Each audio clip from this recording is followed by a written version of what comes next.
Hello, trust you're having a good day. Welcome back to my YouTube channel, KMW Wellness and Lifestyle. And then today's video is all about coping mechanism for stress. Yes, stress kills. Yeah. So what is stress? Stress is the normal body reaction to changes in the body or changes in the environment. And for instance, you can get stressed from work, from relationship issues or financial issues, and then all of that. So the body's natural response to these changes is what we call stress. And then we have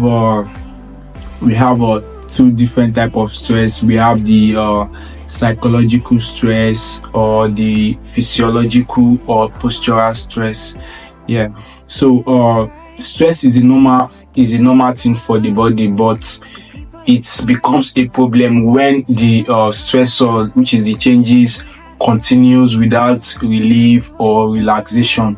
When the stressor doesn't stop, that is when stress becomes chronic or more developed. So having talked about what stress is and the types of stress, let's just go straight into the effects of this stress. So the effects of stress can be divided into two parts, which are the physical effect and the emotional effect. So this physical effect is when the effect of the stress becomes pronounced, when it becomes visible in the body, or when it becomes noticeable in the body. So some of the examples of these physical effects are aches and pains. When you start having aches and pains all over your limbs and then your body, or when you're having chest pain, or when your heart feels like it's racing, or when you're having headache, dizziness, and or shaking, or knuckle cracking. When you feel like you always feel like cracking your knuckles, is because there's pressure between the joints in your hands, and then you would feel like relieving that stress or that pressure. That's when you crack your knuckles. So it's a sign of physical effect of stress. And then we have high blood pressure, we have muscle tension, and then jaw clenching. We also have a problem of some problems like indigestive. When you are really stressed, you might not be having a good digestive or system or flow. So we also have what's it called? We also have low libido. You have low libido, and then your immune system won't be really fine. Also, the emotional effects of stress are also some of it are also anxiety, and then depression, or anxiety, irritability, depression, panic attacks, or sadness. So those are the emotional effects of stress. So when you know that okay, you're having any of these signs or any of these effects, then it's high time you took it serious. So the coping mechanism for this stress would also be classified into 6 parts for us, for easy remembrance, or for easy notes. So one of the steps in coping with stress is having a regular exercise. Have a regular exercise. Do different type of exercise, aerobics, from like biking or running or jogging or swimming, any type of exercise you can think of, or yoga, or just always make sure you are physically active. And then eating a balanced diet. Always eat balanced diets. Foods that are high in caffeine. Avoid foods that are high in caffeine, though caffeine is good for the body in a little amount, but excessive use of caffeinated drinks or coffee can actually result in stress in the body. So limit the use of these caffeinated drinks, and then you can just go for tea instead of coffee to some extent. But if you know that the coffee you take coffee, you like drinking something a lot, just go for tea because coffee has high caffeine. And then limit the intake of processed food. Processed food they tend to have lower mineral and vitamin because they've been over processed. So, and the minerals that helps in stress management are like magnesium and vitamin B. So when they are not adequate in your food, you tend to your body tends to control stress minimally for you. So eat balanced diet, and again, don't take foods that are high in sugar a lot. When you're taking foods that are high in sugar content, your palatability becomes high. You tend to eat a lot, you tend to binge eat, and then binge eating and then eating too much also results into stress. So we have self-care also. Engage in self-care for yourself, having regular bath, massaging, or talking to a therapist. If you feel so stressed, emotionally stressed, talk to a therapist. Or so talk to a therapist, or go out to meet people, party, and all of it. And again, we have having adequate time with families and friends. Ensure you have enough time with your families and friends that you can discuss with about your problems, either financial, relationship, or goal problems or anything. Just make sure you are around people that want the best for you. And then and again, another one is minimizing the use of smartphones and then screen time. Yes, minimize the use of smartphones and screen time.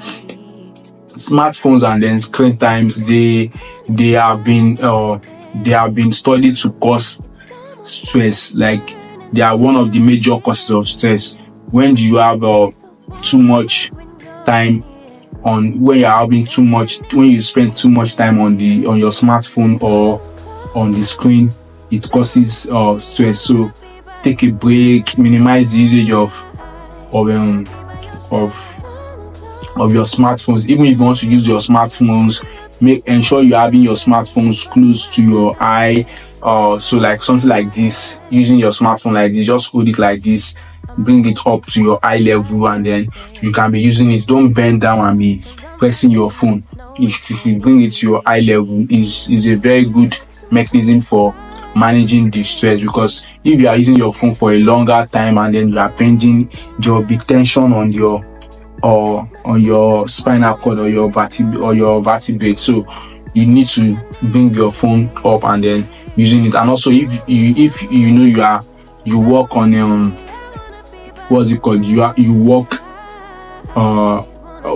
on the computer or on a screen, so ensure your screen or your TV or anything is facing you directly.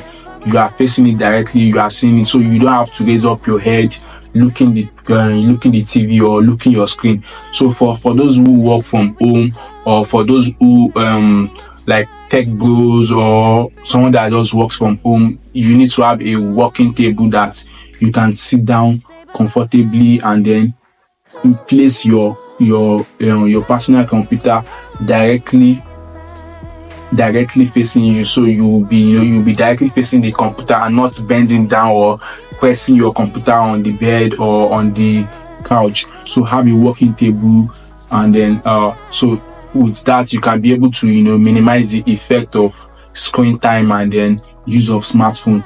Also, setting boundaries and then creating boundaries and taking break from work. So if you are someone that that has a business of your own, always create boundaries and then take breaks from your business. Always have a closing hour. You work from home, have a closing hour for yourself, just like as if you are working for a normal organization. And again, if you are working for an organization, also always ensure you use your your leave, your work leave, to do a lot of self-care, do a lot of things, and then don't pressure yourself a lot to completing some tasks. So always take breaks, always have a closing hour for yourself if you work from home, and all of it. So we also have the last step or the last mechanism for coping with stress is the home arrangement. So your home arrangement needs to be, needs to be the one that supports stress a lot, like arranging your TV, make your TV directly over your face, so you don't have to be stressing yourself or looking up or looking down for you to see movie or for you to watch the TV. Also, your bed, there are some beds that are therapeutic. Any bed that you sleep on that immediately you stand up come up doesn't come up, those kind of beds are not good for the body. You need a bed that is very soft, that is we have beds that are therapeutic, that immediately you stand up, it will even come back to its normal shape and everything. So those are the kind of beds that are good. And again, always pad your couch, so couch it with pillows and everything, so you can have cushion and then a resting place on you while sitting on your couch. So those are the steps for coping with stress. And like, so I mentioned six mechanisms for coping with stress. The first one is eating a balanced diet. The second one is regular exercise. The third one is self-care. The fourth one is having time with families and friends. And then the fifth one is taking breaks and creating boundaries. And the last but not the least is the home arrangements. Make your home comfortable for you. Have cushions around cushions around your couch, and then make your TV directly over you, or directly to your face. Yeah. So, and again, your bed also needs to be your bed needs to be a very soft bed that is therapeutic enough, and then you use a pillow that is very flat on your bed. Those are very good, mechanisms for coping with stress. Having talked about the coping mechanism for stress, I believe you've learned one or two things about coping with stress. And again, stress actually kills, and then it causes paralysis. It causes a lot of side effects, most of which some of them are not. Some of them are irreversible. Some of the effects are irreversible. So prevention is better than cure. So ensure you take note of those things I mentioned and put it into use. Yes, so we can all have a good and better life. So I would love you to subscribe to my YouTube channel. And again, when you subscribe, just comment subscribe so other people can also do the same, and also like my video. You can share it just to make it go viral. So thank you so much for watching today's video. I remain your humble person and your favorite YouTuber. Bye. Thank you.